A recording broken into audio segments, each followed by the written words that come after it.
Yay! See some people already here. Hello, folks. This is Molly Gordon, and today we will be joined shortly, in about 2 minutes, by Ken Manning and Robin Charbit of Insight Principles.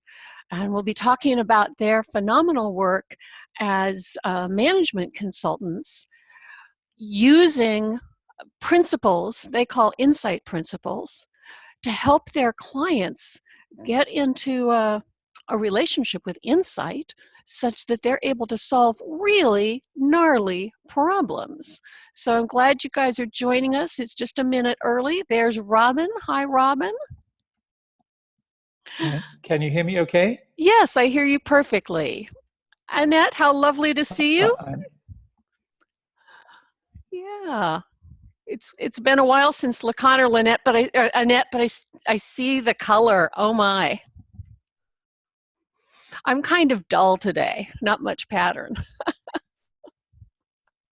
And my good friend Steve Levin, welcome Steve, and Susan, Scott, Holly. We'll get started in just a minute. Molly, I can't believe you're dull today.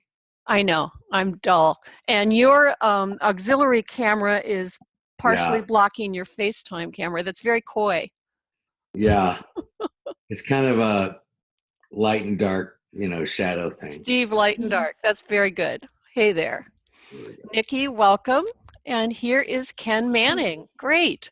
And we're right here at the top of the hour. So welcome, everyone. I imagine additional folks will be joining us throughout the next 60, 75, whatever minutes. For those of you who don't know me, my name's Molly Gordon.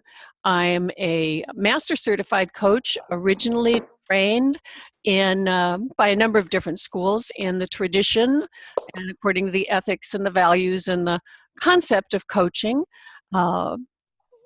that is held by the International Coach Federation. So I've got that running through my lineage.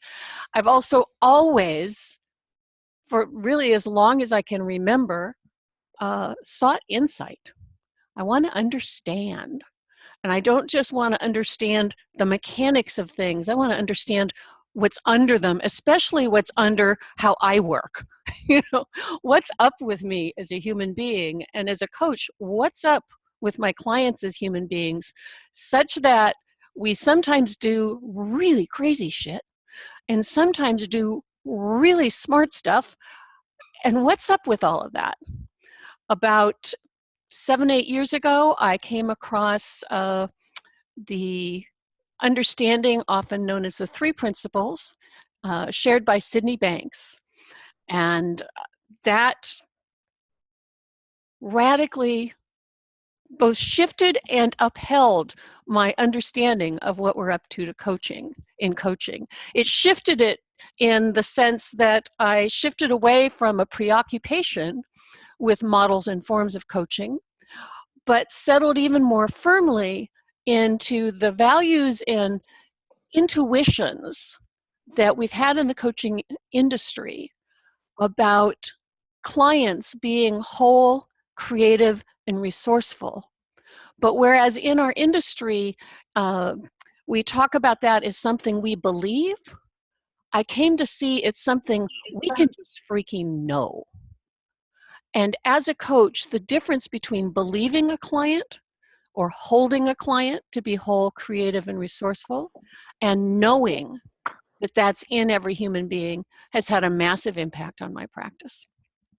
So that's kind of the short synopsis of why I'm here. I think the principles are the source code for what we've intended to be up to as coaches. I think understanding that source code helps us understand why some of what we have done over the last 30 years has been phenomenally effective, and why other things we've done, not so much.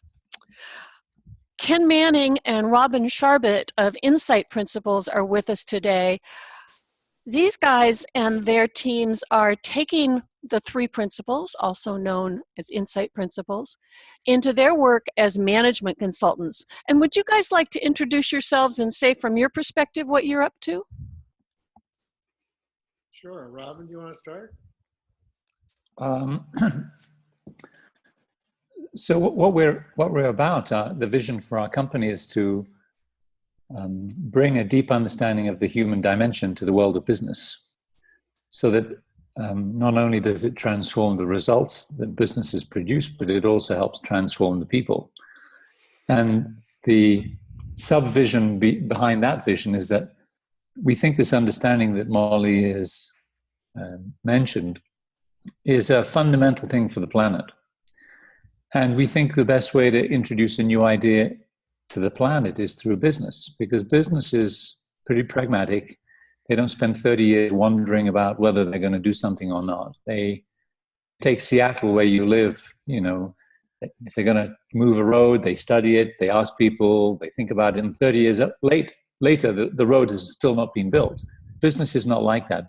Business is very pragmatic, and when something is good, they spread it. So our mission is to bring a deep understanding about how humans operate to people who desperately need it, and hopefully can help the planet that way. Great. And just for the record, I'm a chemical engineer by training. Then I ran businesses, management consultant for 10 years, and then I've been looking in this direction for about 17 years. Lovely. Thank you, Robin. Ken, anything you want to Pleasure. add to that? No, we're in this together. Just that I'm a certified certified psychologist in recovery.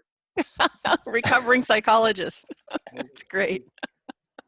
That's why he said certified. I picked that up, Robin, but I was going to let it go. I'm glad you didn't. My grandchildren certified me. That's great. All right. Well, you guys have a pretty amazing track record in your work with businesses. Would you say a little bit about what do you do? Well, Ken, do you want to? we get to know people who have business problems, and we see what kind of openness they have to looking at the human side of things. Ken, you're a little faint. Is there a way that, whether you speak louder or move closer? I'll get my headphones. Robin, why don't you pick up from there? Perfect. Yeah. So we have, what we do is we have two different types of clients, and the first type become the second type. But the first type are companies, typically very, very large companies, who have an intractable problem. So this is something that they've been at for a while. They've had, Lean Six Sigma, they've consultants in, they've had task forces, and the Gordian knot is still not cut. And these are big things. These are, $500 million problems, $100 million problems. These are problems that have existed for a long time, and they don't know what to do about them. So as Ken said, we get to know them. We find out what the problem is, what they've tried. We really get to know who they are. And then we see whether an understanding of the human dimension would help them.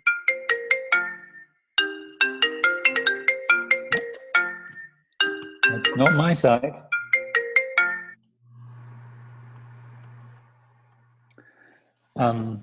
So we get to know what they know about the human dimension.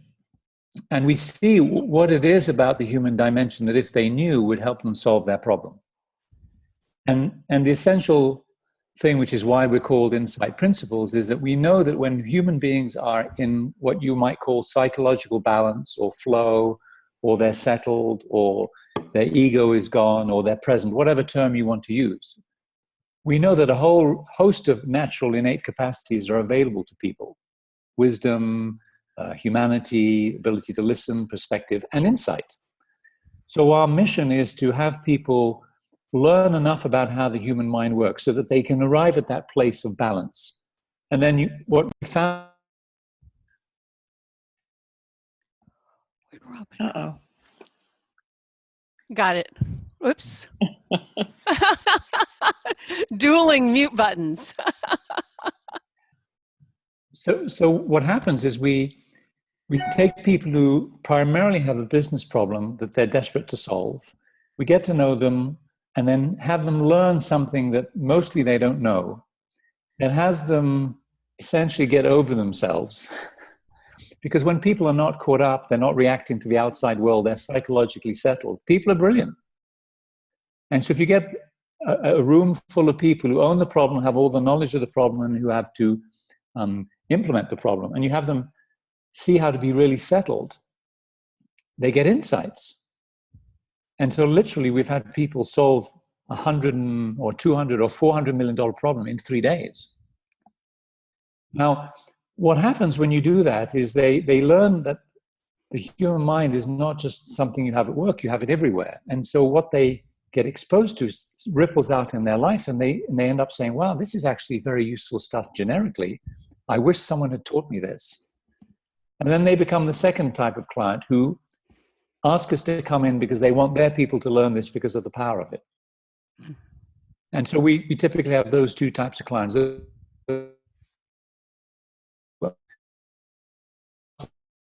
Oops, you're freezing, Robin. He's in Chile. Oh.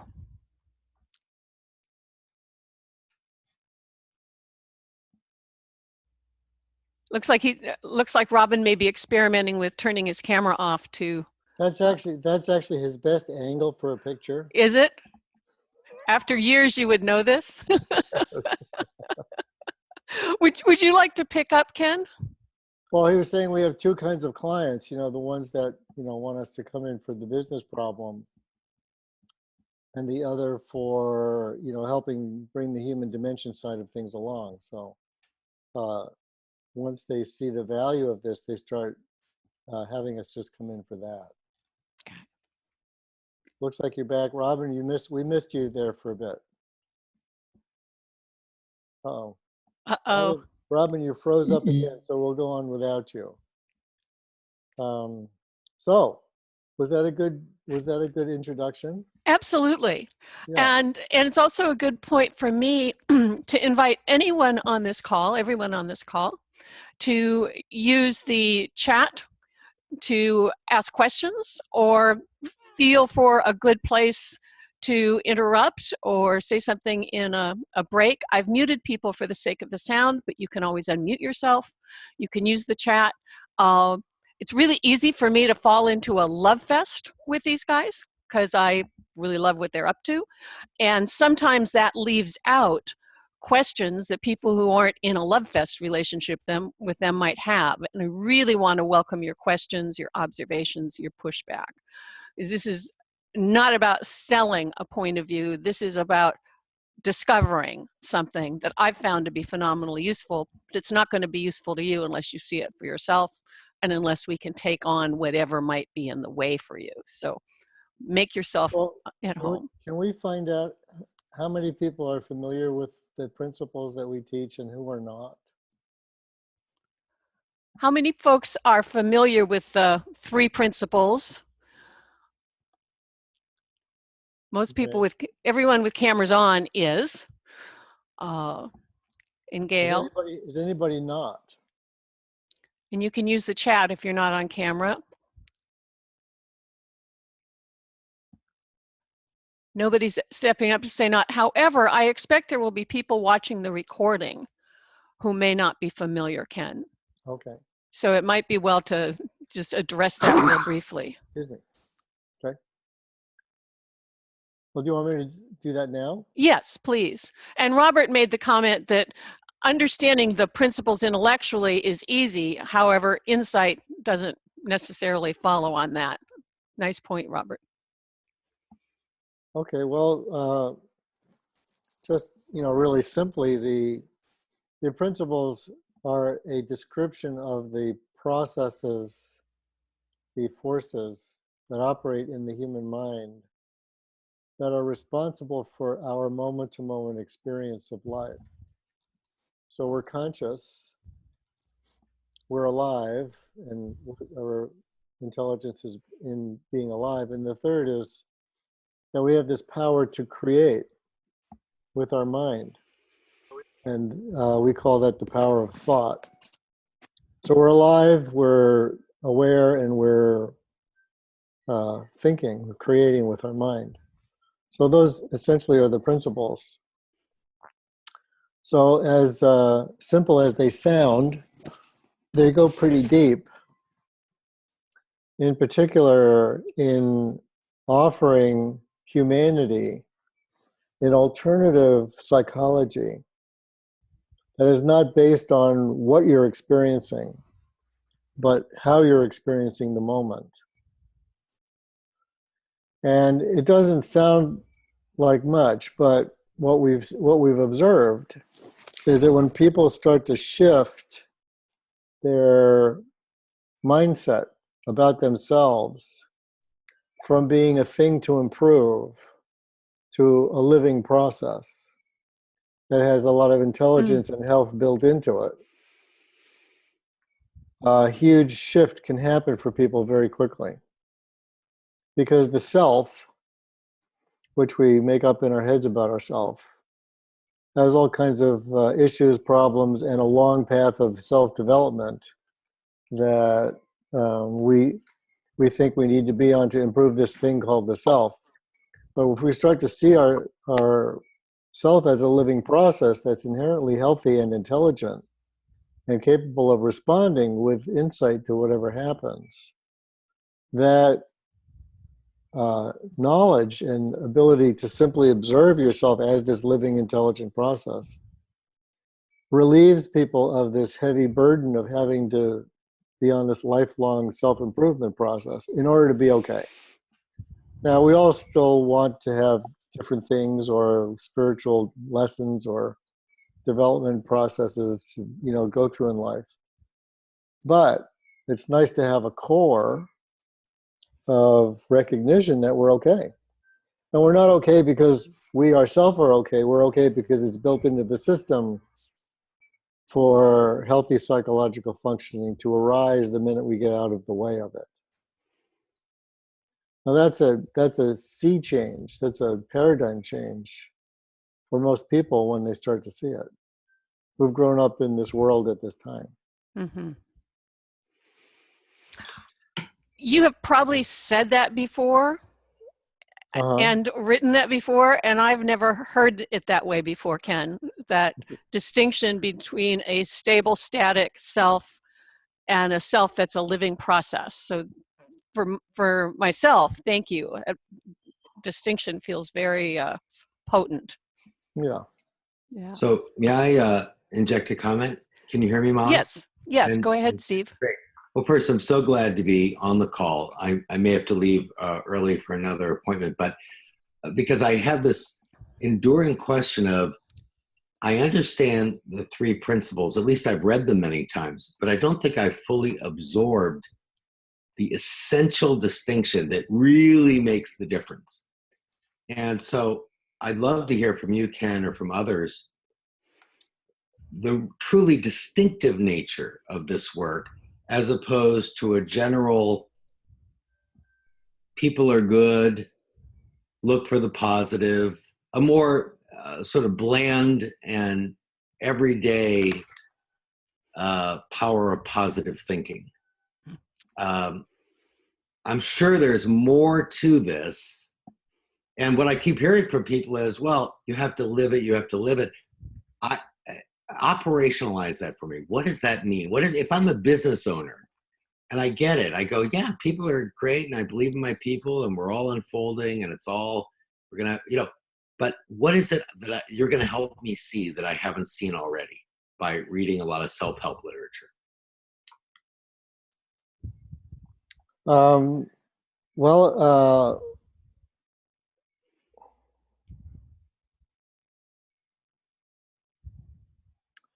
The self-help literature requires a self.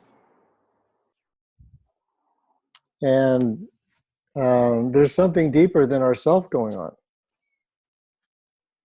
And when we see that there's something deeper than ourself going on, it's a relief. And we've noticed that when people start to look in that direction, the self balances out and takes care of itself. It just sort of moves into a a relaxed, healthy state of mind. Mhm. Now, the self-help world, when I say it requires a self, it's all about what you think and what you do and how to think and do differently. And what was a real surprise to me after 23 years of being in the field of psychology was to realize there's a lot simpler way to get people to be happy and healthy. And it doesn't have anything to do with getting them to think or behave differently. It just has to do with people being awake to the nature of the human process in the moment. There's something miraculous about what happens when people see that. And it's surprising. Now, Steve, it's probably happened to you hundreds of times. But unless you have a language and a framework for seeing it, it'll just go by as if it was just an ordinary moment of quiet mindedness. So when you kind of get out of your personality, or you kind of get out of your thinking, or you stop trying to make life work out, you have a moment of being relaxed. Either driving down the road, walking down the road, snuggling with your sweetheart, being on the phone with a friend, going to the bathroom. I mean, there are all these moments where we stop trying to be somebody and all of a sudden we feel relaxed and fine. Well, the principles explain that. And they not only explain that that happens, they point people on how to look for it.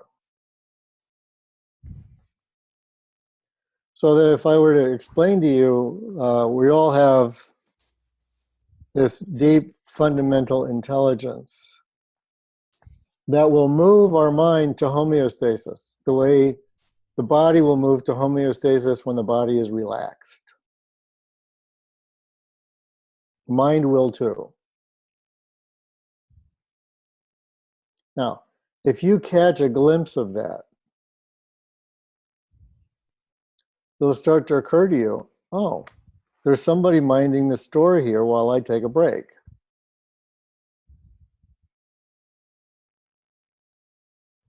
So these, but in the, the world of self-help and psychology, the main strategy is not to get out of the way to let that person, that intelligence that's minding the store, run the show.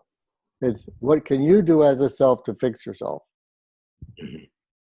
I think it depends on the brand of self-help. There's many. I think, for instance, Byron Katie, I think would resonate with this, the idea of being present in the moment and not believing your story. I think some aspects of hypnotherapy, or whether you call it getting into a trance of well-being, or maybe waking up out of a trance of suffering, that's the closest I can associate with what you're saying. How does that resonate for you? Well, the principles look to me like the science behind the human process, which can explain what Byron Katie is saying in a scientific way, and explains why hypnotherapy and meditation work. So for us in the business world, to have a scientific explanation goes a long way, because we have an enormous amount of scientists, business people, and engineers who want to hear it from a scientific point of view. So we've had lots of people in our programs who ask about Byron Katie. We say, well, you know, Byron Katie sees what we're pointing to. She talks about what we're pointing to, but she explains it in terms of your personal story. What we're doing is we're explaining it in terms of the actual living processes that get you caught up in your story. You're caught up in your story because the way the principles work is consciousness in the mind will catalyze whatever you think into a reality that you see. You can't help it. Now, if you want to think about your story will become true to you. Now, Byron Katie is really great at helping you step back from your story and being awake. Beautiful. Fantastic. It's just awesome work. Now, for people who can't relate to having a personal story, like in the business world, you can't do a lot of talk about your personal story in the business world with a lot of the people that we work with. We go for the heart of the matter, which is that whatever you think is going to become the reality that you're going to react to, unless it looks like thinking to you, because your mind will just make it look like reality. Now, when people start to see, oh my God, that's going on all the time, wow, they start to realize, oh, I'm not my thinking. There's something else going on in here besides thinking.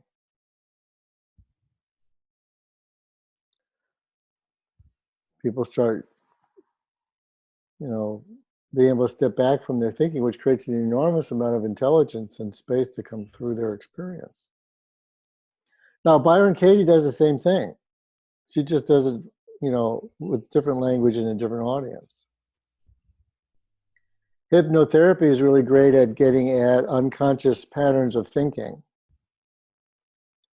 But it doesn't really teach you that you're innately healthy and that the next time you get another pattern in your head, it's going to look real to you.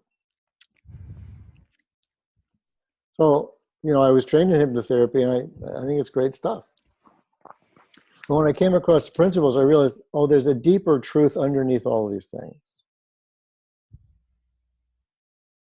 And when you're in the psychological world or trying to help people with their mind, it's really good to have some facts to deal with. It's really helpful. I learned 75 different theories, models, strategies, and they were all kind of guesses based on a lot of correlation. When I came across the principles, oh my God, that's true. We're alive, we're conscious, and we're thinking. And these three things, when they get together, they create the delusion or the illusion that you personally are making up in your head. And when you see that, the illusion can dissipate and you can find yourself awake with an enormous amount of intelligence in the present moment. Now, those are just simple facts. Now, we've all seen this thousands of times in our lives. We just never named it. So the beauty for what Sid Banks did is he named it. And then I found when I began to name this for my clients in psychotherapy, they got what they wanted really fast. It really messed up with my business model.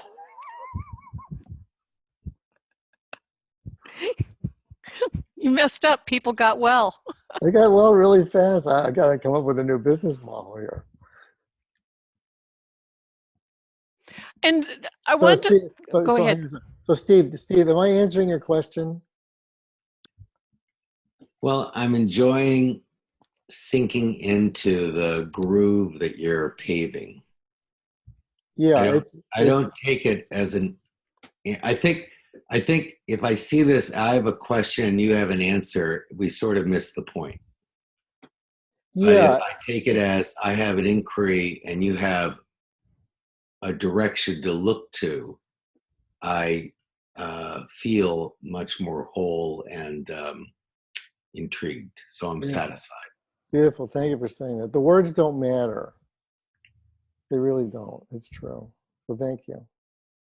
Thank you. I'd like to piggyback off of this, if I may. This goes along with what I started to say in the chat, that for me, understanding the principles intellectually makes sense. Getting the fact that I'm alive, I'm aware, and there's thinking going on is an obvious thing. What you said something that I realized, oh, that's where I'm getting tripped up. You said that there's something else minding the store. And my fear is that there isn't anything else minding the store.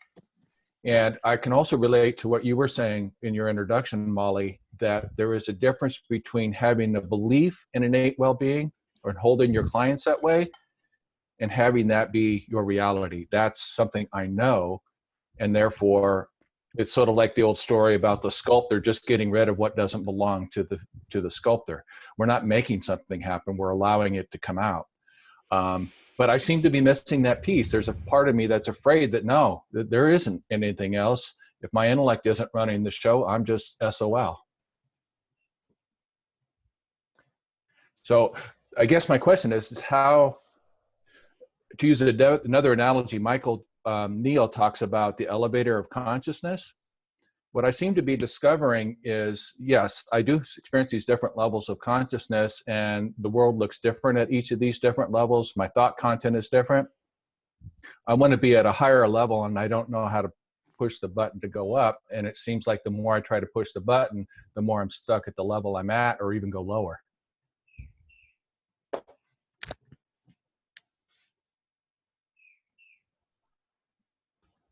So do you have a question? Yeah, the question is how do I move from what's going on in my head and even, an understanding of these on that level to the experience that allows consciousness to rise, that allows the insights to come forth, that allows the realization of innate well-being to become a reality.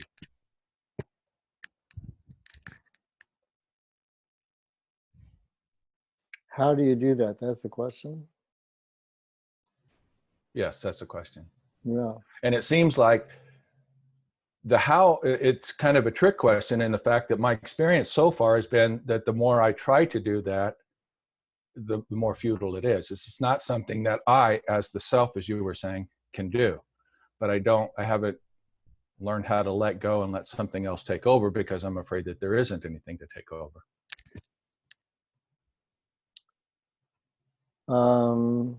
Yeah, well, what we usually say to people is just gather data, make observations, try it out, stop thinking and see what happens. But really, that's all there is to it. Stop trying to figure it out and just watch what happens. I mean, do you die?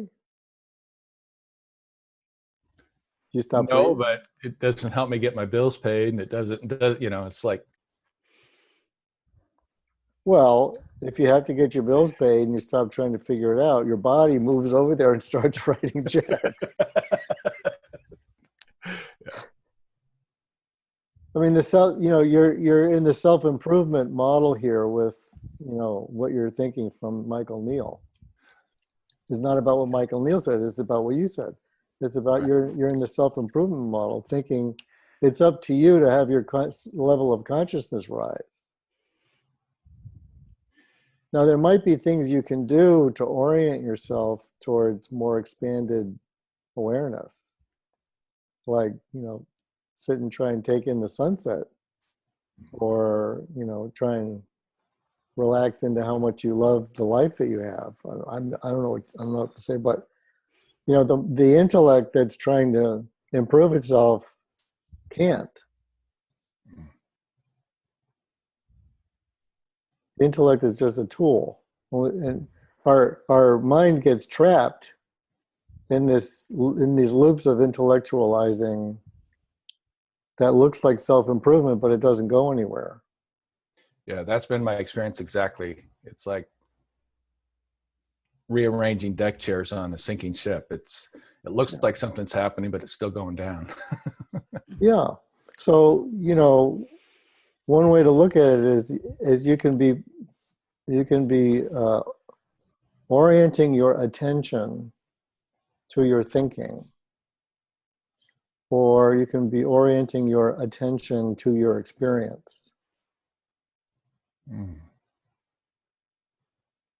And if you start just noticing how the world of experience works, you'll be gathering lots of data that when you go back into thinking about it, you'll have to work with. So let's say you stop thinking about things, and then you start noticing that the plants need to be watered. And you go and you water the plants with a little more love and care than you would have otherwise. And then you think, oh, that's interesting. I just actually enjoyed watering the plants. That's a first. Now, how did that happen? Well, there's some data. You got out of your head and you actually enjoyed watering the plants. Oh, that's interesting. That's what I mean by just, going to your experience and gathering data. And if you keep looking, you'll see how much amazing intelligence and consciousness and shifts of consciousness are going on moment to moment while you're just in your experience. Then you can come back and think about it later. But it doesn't take a lot of data to realize there's somebody minding the store. It takes about 30 seconds of data, actually. One of the things I hear you saying, Ken, when you're saying gather data is not looking for evidence to prove or disprove, but looking with a more dispassionate, is there any evidence that there's somebody minding the store? With a very open question. Yeah, you could do it that way, sure. I noticed for myself, I fell into a pattern for a while where I was acting as if there was someone minding the store and trying to believe it. And one day I woke up to that. I thought, I could just sense that was adding a layer of work and not helping me a lot. So it switched kind of spontaneously into, is there, the phrase I was working with is mind has your back. And I finally had, really? And I just walked around for a few days wondering, does mind have my back? What does that mean? How would I know? And I don't know if it was 3 days or 4 days or what, but at one point, a few days later, I found myself, I was standing at my desk and I felt like had touched bottom on a lake, like my toes had touched the bottom.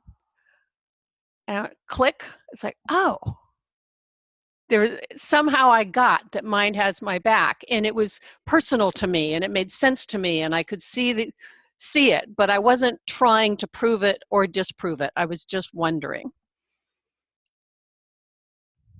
That's like when you said there's someone minding the store, and I think it, I go, yeah, and besides, what store? What if there is no store? And that's, a kind of an unraveling, a gentle unraveling of mental constructs and moving to a more, I don't quite have the language, maybe a liminal state or a state of, feels more like flow or floating or just presence. There's not a lot to attach to there, but there is a more pleasant sense of unfolding, if that resonates.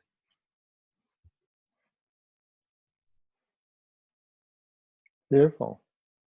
So, Steve, I want to piggyback on what you're saying to reinforce what I mean by gathering data, if that's okay. I'll suggest people to start looking in this direction, and then they start describing something like what you just said. Then they'll say, well, does it feel good? And usually people say, well, it's pleasant. Or yeah, I said, do you feel more connected to the world in that space? Or I'll say, do you have kinder feelings towards people in your life in that space? Or, we could go on and on. And I say, well, just observe, isn't it interesting that your mind relaxes and you feel these nice things? What if it was the other way around? What if our mind relaxed and we felt terrible? What if our mind relaxed and our awareness of the environment disappeared?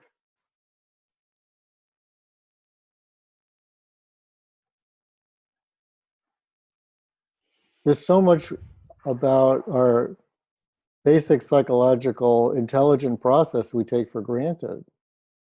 We just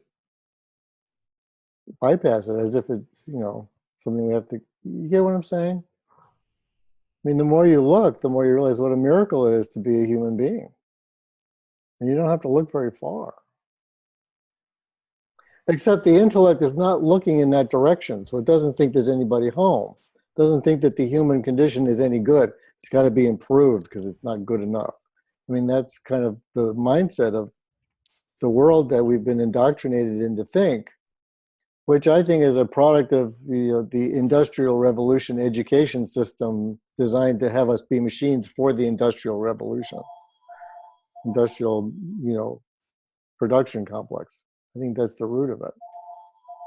But before, that education process took over humanity, people were pretty much enjoying life for the most part, except when they weren't. Because they didn't think they had to be something other than what they are. So this is sort of getting people back before they were overeducated, just to look at, the beauty of being in life and what's built into it.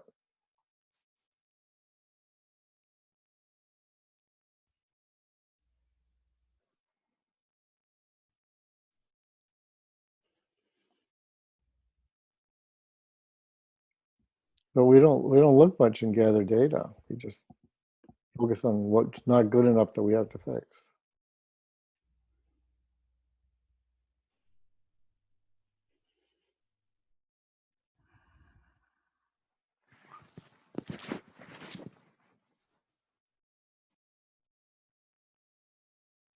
Ken, can you hear me okay? Yeah, you're a little fuzzy, but yeah. Well, I just wanted to mention that what we do in our corporate programs is we have people actually experience in the room what you're talking about, so that it isn't an intellectual thing, it's a real thing.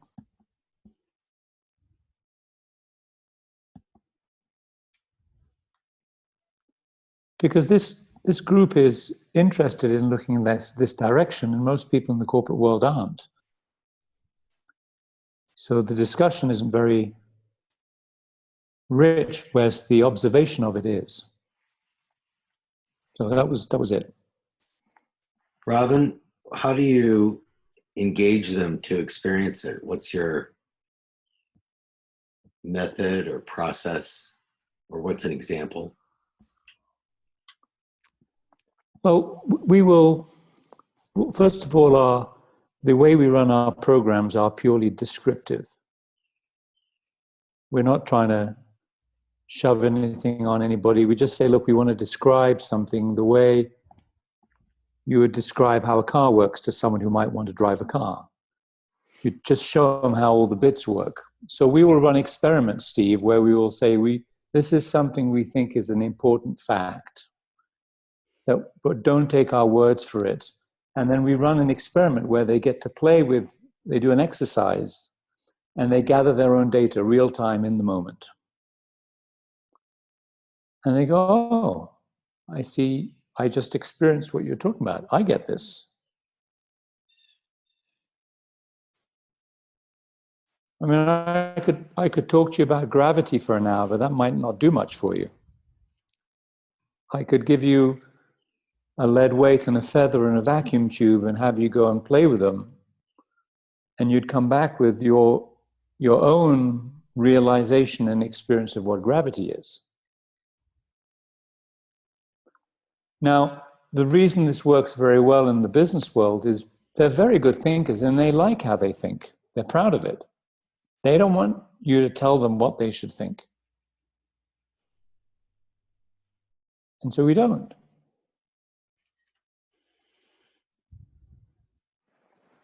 So we have a whole myriad of different exercises which allow people to see for themselves the points we think are useful for them to see.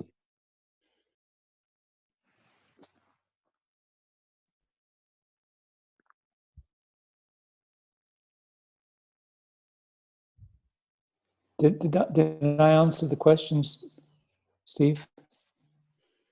Well, I think like most things, I wouldn't call it an answer so much as pointing in a direction. Of course, yes, but um, it's fine. It's a start. I think a start is good enough. Well, thank you.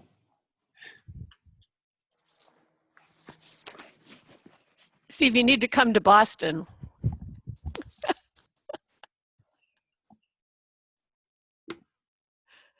So a while back, Susan put a question into the chat, and it seems like this might be a good time to pick up that thread. Susan, you're welcome to come on yourself and ask this if you like. Otherwise, I'm happy to answer it for you. Entirely up to you. Give you a second to unmute or not.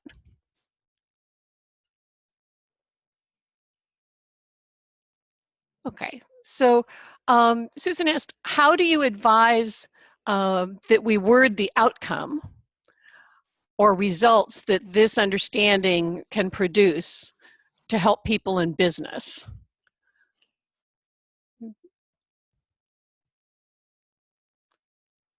Robin, do you want to answer that, or do you want me to do that? Sure, I'll try. I'm just mindful that my connection might not be good. Mm-hmm.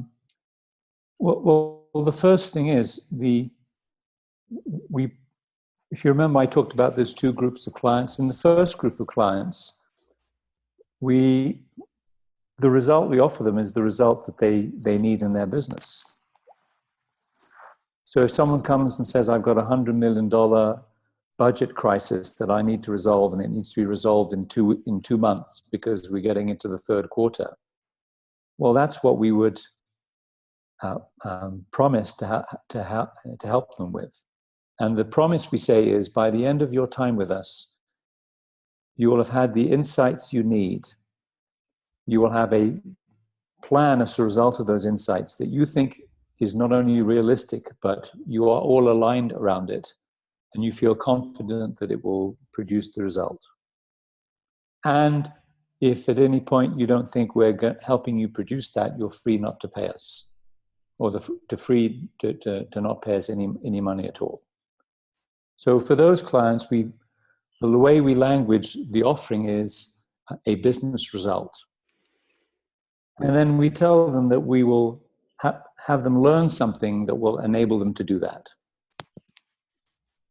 And then depending on their orientation and interest in the human dimension, we will explain the thing that we will share to them in different ways, depending on what their knowledge base is.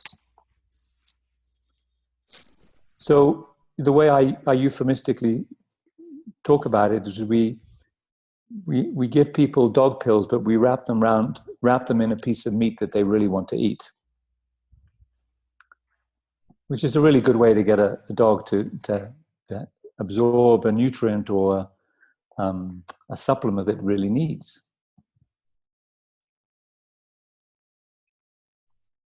So that's how we would sort of at the simple level explain what the result is. We basically go in to help with a business problem. Now, occasionally we'll get a client who says, well, I have a people problem, our culture's bad, we don't collaborate well, we're not having enough good ideas. And what we do is we ask them enough about it till we find out what result they would get if those things were fixed. So if you had the right culture, if you had all of the ideas, what would the business result be? And once they've told us that, we then make that as the promise and assure them that what they will learn will fix all these things that they told us about in pursuit of the business result that they're interested in. Because we think it's much more tangible for them to aim for something measurable than it is to aim for something like we don't have good collaboration. Plus, we know that if people learn how the human mind works, they all get to see the equipment we've been talking about. Collaboration is a natural outcome of everybody seeing that. And so let's orient people around to something they're interested in, which is the business result, and have them see what they need along the way, which addresses the thing they first presented to us, which usually wasn't the problem anyway. And then we do have some clients who are deeply interested in the human dimension, and then we'd give them a fuller explanation of what we've been talking about, but only if it was what they wanted and what they were interested in. And even then, we would still suggest that they present this to the rest of the organization as the solving of a business problem, so that everybody comes along sort of interested, as opposed to, oh, it's just the thing that so-and-so likes. He likes that stuff, none of us do. Because our observation is that most people in the business world are not all that interested in the human dimension. So offering them that as an answer is sort of at best useful for them, but mostly not as useful as something tangible that they can get their hands on. Would you add anything, Ken? No, that's good.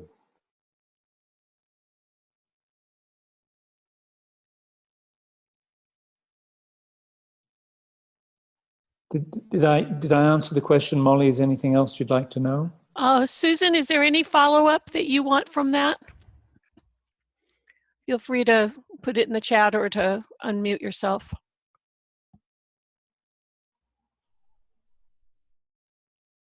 I'm actually wondering if your answer, Robin, I thought it was a complete answer, and Susan says that's great. So Nikki raised the question about what is the difference between, or maybe what makes the difference, Nikki, between someone having an insight but not recognizing it as an insight, and having an insight and recognizing it as an insight. And Nikki, is there anything else you want to say about that? You mentioned you know it has something to do with awareness, but I'm not sure what you're looking for by raising that question. Hey there. Hi. Hey, thank you. I'm not sure either, but it's been something that is clear to me, that people have insights throughout their whole life, and then with more awareness, all of a sudden, they then see. I've also experienced it in myself. I then saw, oh, but I've had these things of wisdom my whole life, but I just never knew how to follow it, or I didn't really think it was any smart voice. kind of like the smart voice and the less smart voice or feeling. And yeah, just the awareness around it seems to change the experience of it, if that makes any sense.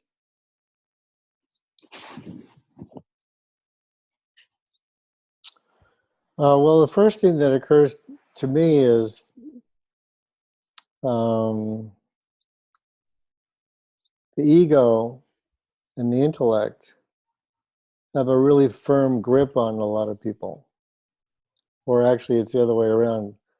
A lot of people have a very firm grip on their ego and their intellect.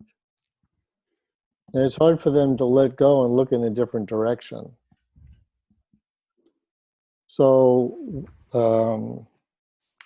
people who don't acknowledge insight often are people who don't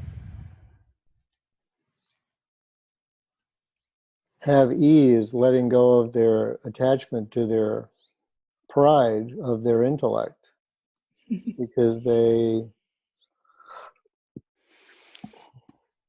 love to be smart. And they want to take credit for whatever shows up in their heads as if they figured it out. And we get a lot of that in the business world. So it's a very relieving and empowering event to be willing to see that your mind is doing a lot of beautiful things on its own without you running it. But it's a hard step for a lot of people to make. Control. Or in certain areas, yeah, control. They think that they're in control. And, you know, if you don't know that there's an intelligence in your system that's going to help you out, you feel like you've got to be in control, which is what the self-help movement, you know, reinforces. Here, let me show you another way to try to be in control. Or let me show you a way to be in control of letting go of control.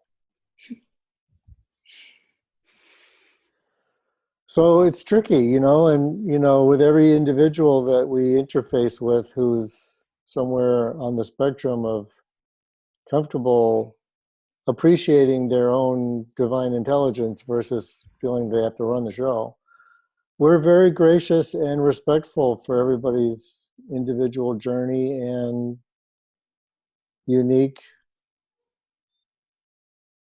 place in life relative to those things. So there's no right or wrong, you know. It's just where everybody is, and we can just point and suggest that they just gather data.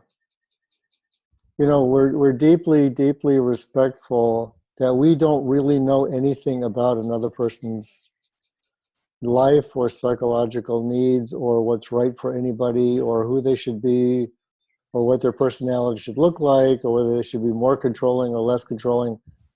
Mm-hmm. It's not our business. We're deeply respectful that everybody's on their own psychological journey, and it's beautiful, unique, and full of dignity on its own. And we just will make the case, listen, you know, it's a great relief and creates an enormous amount of productivity if you're able to appreciate and surrender to the actual living intelligence that is running your mind while you're trying to figure it all out. And some people are willing to gather data about that and some people aren't. Right. But, you know, that's not our business. It's just our business to point in that direction and hope for the best. Now, in our group programs, if we're facing a $200 million problem or $1 billion problem that this group needs to figure out in the next 3 days, what will happen is the majority of the people in the room will get it and realize, oh my God, I need to get out of myself and my thinking to look for insight, because I've been looking in this archive of thoughts that I've already thought and I can't find the answer. I've got to look somewhere else. So they start to, you know, see where we're pointing, gather the data while they're in the room and go, oh yeah, this is cool. I do have insight and it is a living function in my mind and I can get out of the way of it and let's do it together and see what happens. Now, if there are 3 or 4 people in the room who don't want to go there, it becomes the business of the group, not the business of us running the group. Mm-hmm. Because the people in the group realize, oh, we all need to clear our heads and be in a clear space together. So they, in the group, those who are starting to see it, and they also know the other people really well. So they'll start translating for them what it is that we're saying and help them come along. And usually, you know, over a couple of days, everybody comes along. Sometimes not everybody comes along. But that's usually in a larger group where they don't need everybody to come along.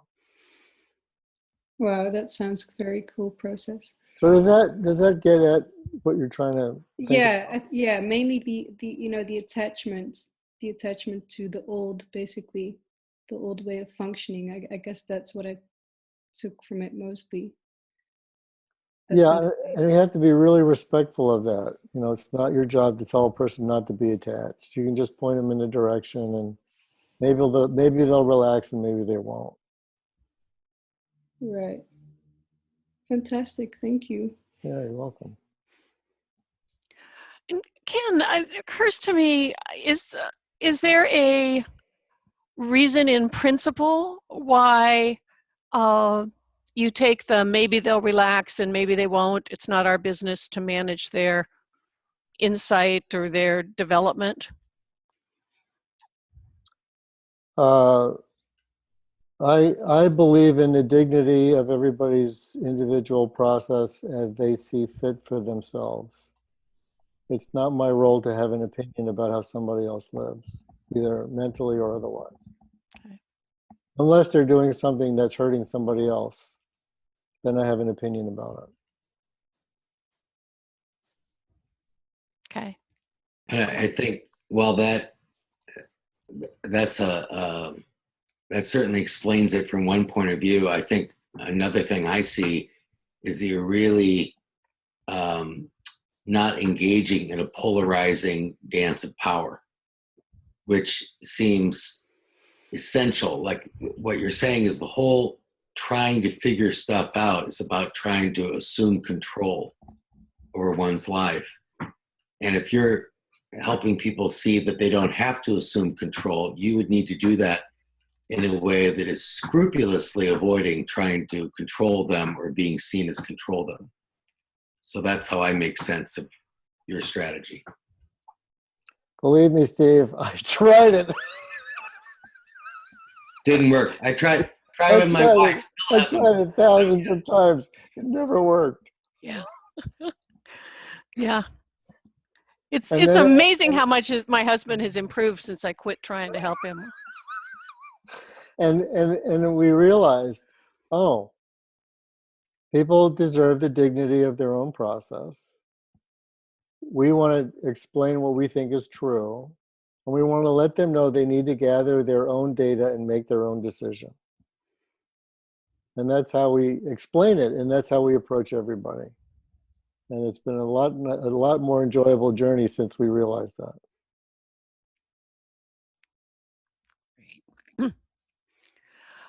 If I could add just one thing, Molly, can you hear me okay? Yes, go right ahead, Robin. The other thing which is implicit in what Ken is explaining is that we want people to see what creates life. We don't want them to look into life. We don't want them to look into the human experience because it's a swamp. You'll never figure it out. And in fact, I don't think that's the point.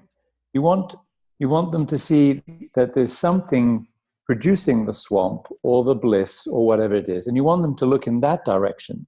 So getting into a conversation with people about the content of their life, about the quality of their insights, is actually having them look in a direction which is more complicated. We want them more to look, oh, wow, did you see how an insight arose in you and you weren't doing anything? You didn't do it. It's not you. It's this capacity. And we have people experience having insights in the little exercise we do. And at the end, we don't talk about what insight they had. We talk about the fact that they had insight and that they didn't do it and they weren't working hard and it just happened, i.e. that it's an innate capacity. So we're scrupulous about describing how the car works. We do not go into the business of telling people how they should drive the car and where they should take it. Which, as Steve said, avoids a lot of the polarizing right-wrong conversation. We're not telling people what's right or wrong. We're just saying, look, if you don't use the clutch before you change gear, the gears grind. If you have the parking brake, the emergency brake on, the car won't drive as fast. I mean, it's just how it works. Now, we know that when people see how something works, they will naturally use the equipment better or let the equipment operate the way it's designed. The world of experience and content is a distraction for that conversation.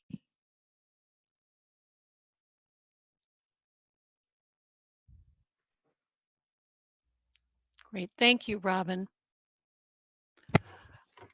Annette has what you might call a design question, at least what I might call a design question. If you had a 2-hour session with a management team that were unfamiliar with the principles, would that be enough to introduce them to the principles? And if not, what would you do with that team?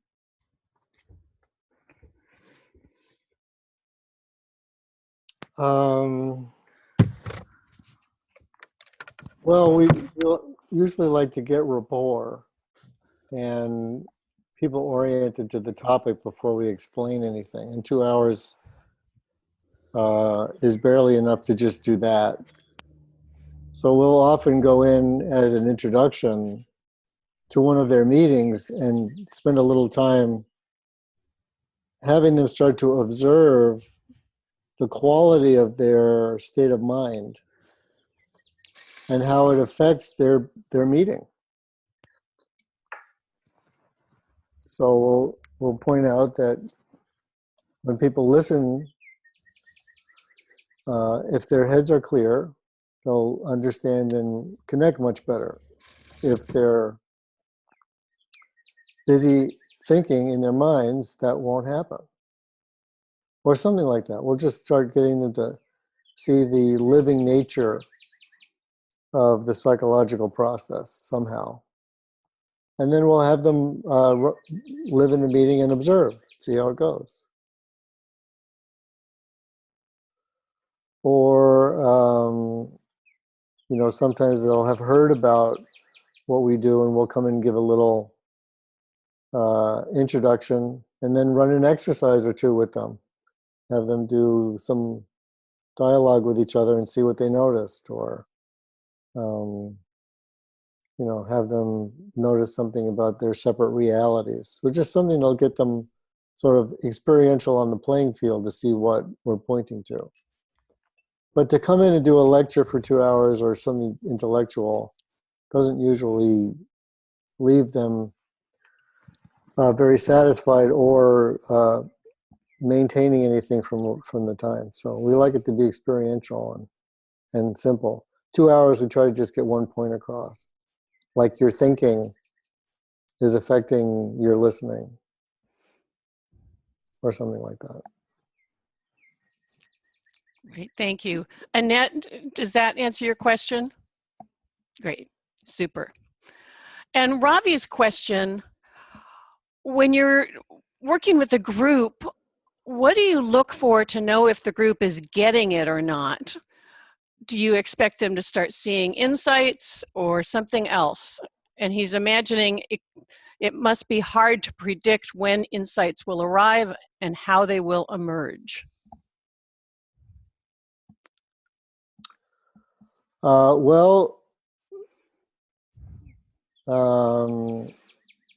They stop arguing with us. A good sign. They start building on what we're saying by coming up with their own examples. They start helping the people who are still arguing with their own examples and explaining and taking over the teaching for us. That's always a beautiful thing to watch. And then there are times you can tell the group just drops into a really quiet place and the feeling in the room is like, I hope this never ends, because it just feels so good when the whole group is dropped into that rich, quiet place together. So that's our hallmark. We always look for that deep, rich, quiet place. Ken, the question that's been bubbling up for me is something like, what do you see, as I understand it, the overall framework of your work with clients, if they're, I forget if this is number 1 or number 2, I think it's number 1, where you go in to help them solve a massive problem. And the first 2 or 3 days, you're sharing the principles, and then you sit down with the team for a period of days to work on the problem. First, do I have that overall structure correct? Uh-huh. What is it that you see after those first few days? What is it you see when the team sits down to solve the problem? that's different because you shared the insight principles with them in the first few days? You know, how does this actually make a difference? Well, we don't bring the business topic on the table until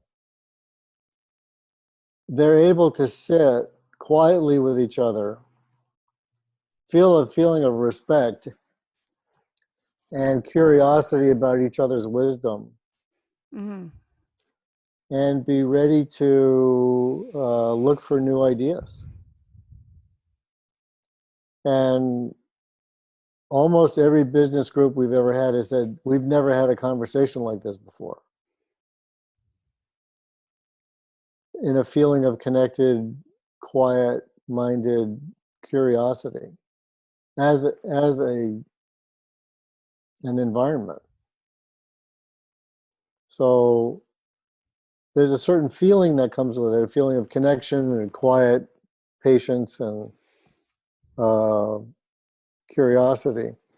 And we try to keep them in that space. And when they drift out of that space, we come back and remind them about what they learned about how the mind works.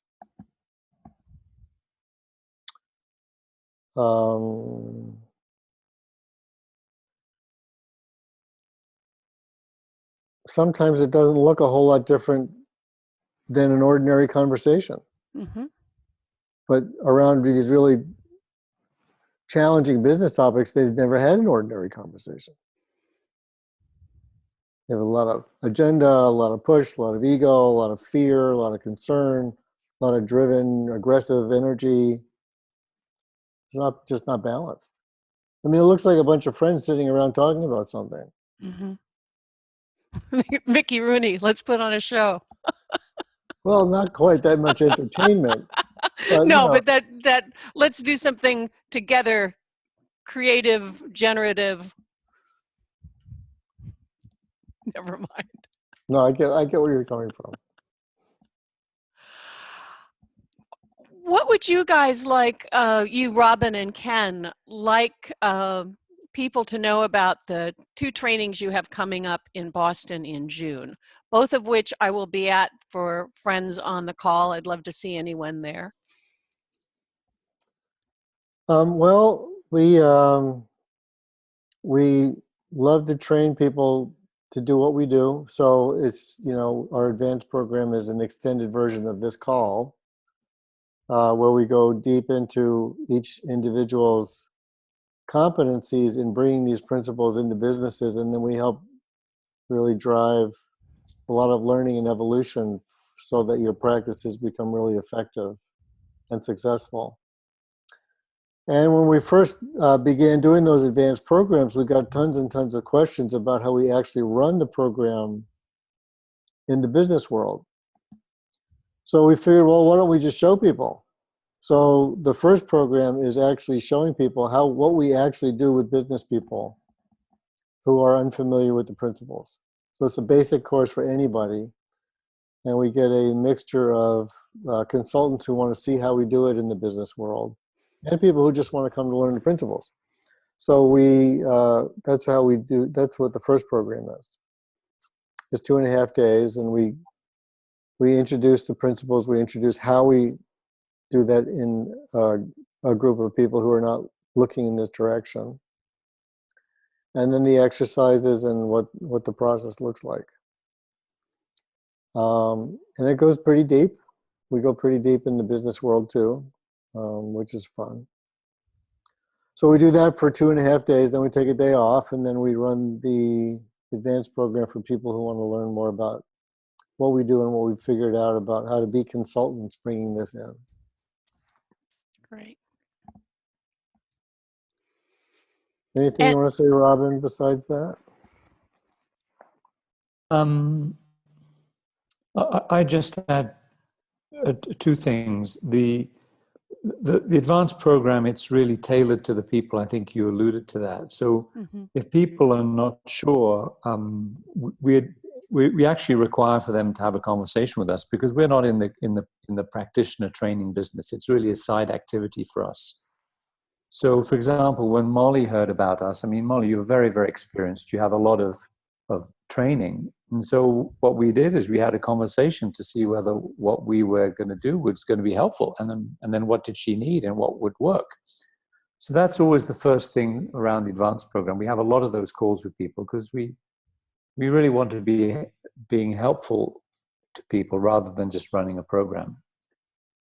And then the basic program, operates at two levels. One is, it doesn't matter how long you look at this material, there's always more to see. And since we have a very different style, if you've come across this understanding, you'll find our style really, really different. And then, as Ken mentioned, from a practitioner perspective, it's really good to see the form, to see why we do that. So people come up to us at the break and say, why did you do that? That was interesting. Would you do more of that? So it's quite rich as a practitioner to be in that basic program. And again, if you've got questions, we've got a website, which insightprinciplesinstitute.com, where we lay out descriptions of all of these programs. So that's always a good port of call if you need more info. And you wrote a book. Yeah. And I believe the book, there's a link to the book on the webpage where you clicked to join this call, Invisible Power, Insight Principles at Work. I highly recommend it.